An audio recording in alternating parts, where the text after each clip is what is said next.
Citoyennes, citoyens, bonjour et bienvenue dans Dernière Nouvelle des Étoiles.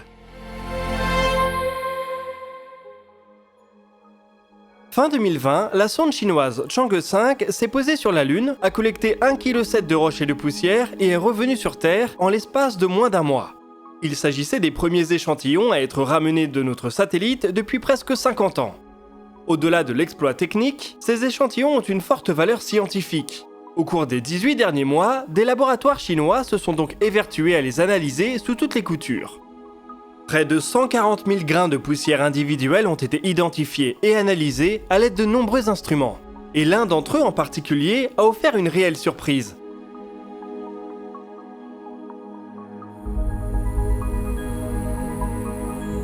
Il semble s'agir d'un minéral d'une espèce inconnue qui n'avait jamais été observé sur Terre ou ailleurs dans le système solaire. En honneur à leur programme spatial et à la déesse chinoise de la Lune, il a été nommé Chang'ezit Y. Historiquement, il s'agit de la 6e espèce minérale qui a été découverte sur la Lune. Les 5 autres ont découlé des programmes spatiaux américains et soviétiques. Ces minéraux nous renseignent sur les conditions spécifiques de notre satellite et peuvent donc nous donner des indices sur son histoire. La Chang'ezit est pour sa part un minéral phosphaté de formule suivante.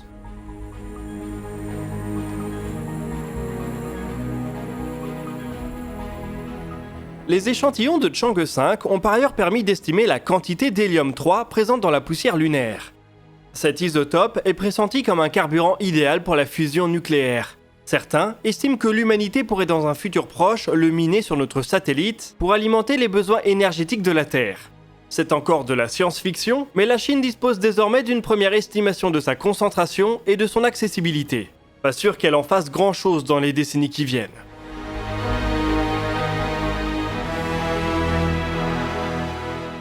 La Chine va cependant continuer à se montrer très active sur la Lune. La semaine dernière, la CNSA, l'agence spatiale chinoise, a reçu l'autorisation officielle de lancer 3 nouvelles missions vers notre satellite. Dans la continuité de leurs grandes sœurs, elles se nommeront Chang'e 6, 7 et 8. Elles ne décolleront pas forcément dans l'ordre puisque la 7 pourrait venir avant la 6, mais toutes devraient avoir visité notre satellite d'ici la fin de la décennie. Chang'e 6 est une mission de retour d'échantillons, similaire à Chang'e 5. Elle permettra donc peut-être d'identifier d'autres espèces minérales. Chang'e 7 est dédiée à l'exploration du pôle sud. Elle comportera un atterrisseur, un rover et une espèce de petit drone sauteur pour visiter les cratères. Chang'e 8, enfin, devrait essentiellement servir à des démonstrations de technologie, notamment pour l'utilisation des ressources lunaires. Ces sondes vont permettre de préparer la première mission habitée chinoise vers la Lune, qui pourrait avoir lieu au tournant des années 2030. Une première phase constituée de courts séjours pourrait alors être suivie d'une véritable base lunaire. À ce sujet, on vient aussi d'apprendre que l'agence spatiale chinoise s'intéresse aux tubes de lave pour servir d'abri naturel. Ces formations naturelles permettraient de placer des bases en profondeur à l'abri des radiations, des micrométéorites et des gros changements de température. Ces bases prendraient en revanche place loin du pôle sud, là où semble se trouver la majeure partie de la glace d'eau lunaire. Reste à voir comment le programme américain Artemis va différer dans ses choix techniques. Il présente plus ou moins les mêmes objectifs et le même calendrier, mais les États-Unis ont beaucoup moins d'expériences récentes sur la Lune que la Chine. Cela devrait changer dans les semaines et les mois qui viennent, notamment avec le décollage de la mission Artemis 1.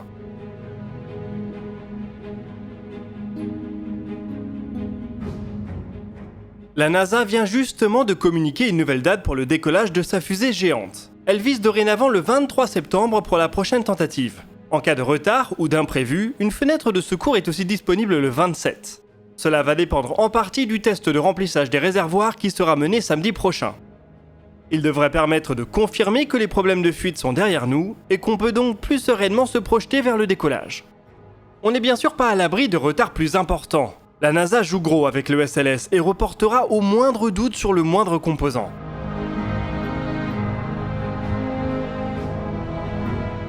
Le SLS n'est d'ailleurs pas le seul programme américain à prendre du retard. Le vaisseau CST-100 Starliner, développé par Boeing, continue lui aussi à multiplier les soucis. On a ainsi appris la semaine dernière que le premier vol habité du vaisseau est repoussé à février 2023, au mieux. Lors de son deuxième vol d'essai, il a connu des défaillances de propulseurs. Il a pu rejoindre la Station spatiale internationale, mais ses problèmes sont suffisamment sérieux pour justifier des mois d'immobilisation. Le travail d'enquête et de rectification est d'autant plus difficile que la partie défectueuse n'est pas revenue avec le vaisseau. Elle était installée sur le module de service et a donc brûlé dans l'atmosphère. Le Starliner devait devenir opérationnel à peu près en même temps que le vaisseau Crew Dragon de SpaceX. Mais 3 ans plus tard, il n'a toujours pas accueilli d'équipage, alors que son concurrent a déjà envoyé 26 personnes en orbite, et fera passer ce compte à plus de 30 avant la fin de l'année.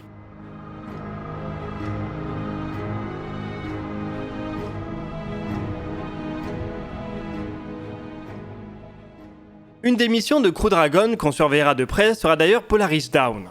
Celle-ci ne se fait pas pour le compte de la NASA, mais à titre privé.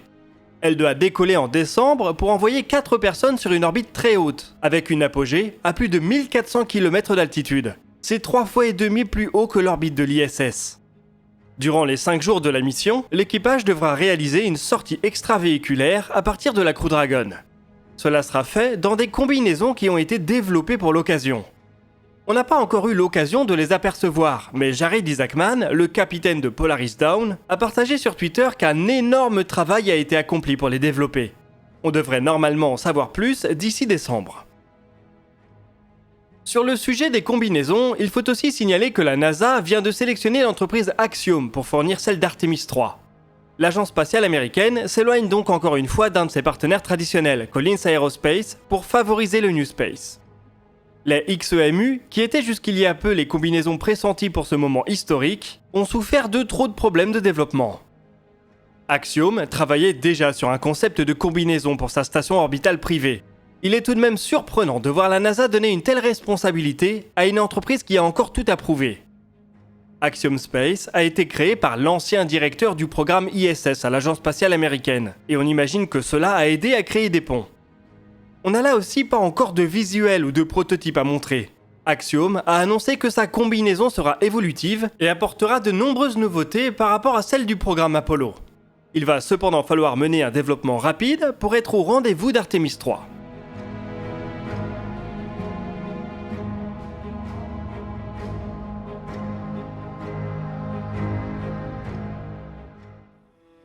La Lune représente un objectif de volabilité à court terme, mais à plus long terme, c'est peut-être sur Mars que l'humanité pourra installer ses bases.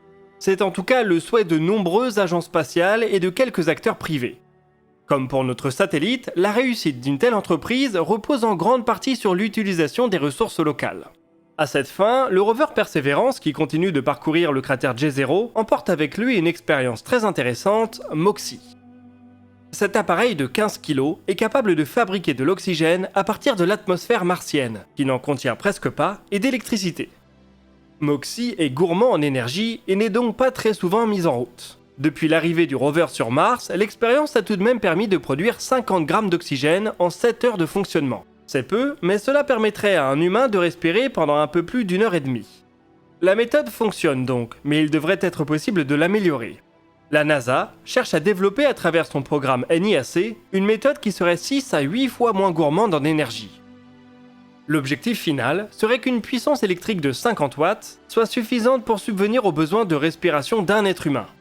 Une source de type kilopower, dont on a parlé dans le dossier de la semaine dernière, pourrait alors largement suffire à garantir les besoins en oxygène de tout un équipage.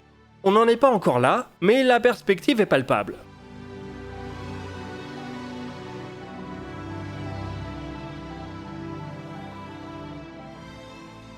Perseverance continue par ailleurs à produire des résultats scientifiques. Un des derniers d'entre eux concerne la découverte de sable vert sur la planète rouge.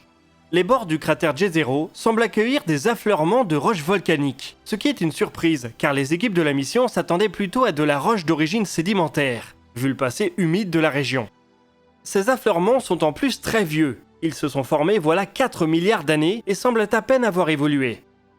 Ils contiennent également de l'olivine, et c'est elle qui donne une couleur vert foncé aux roches et à certains des sables environnants. La Terre a probablement connu localement des phénomènes similaires. Cette histoire est par exemple aujourd'hui visible dans les sables verts d'Hawaï, qui ont la même couleur pour les mêmes raisons.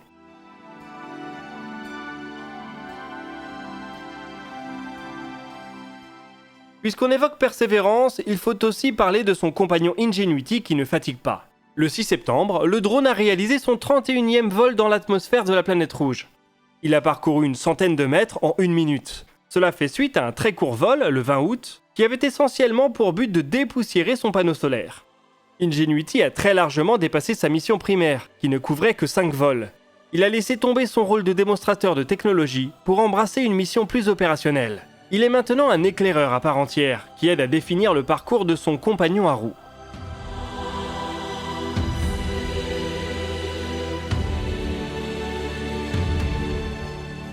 Nous voici en tout cas arrivés au bout de ce DNDE. Comme d'habitude, je vous oriente vers l'espace commentaire pour partager vos questions et remarques. Nous répondrons à certaines d'entre elles dans la vidéo qui sortira le samedi 24 septembre à 17h.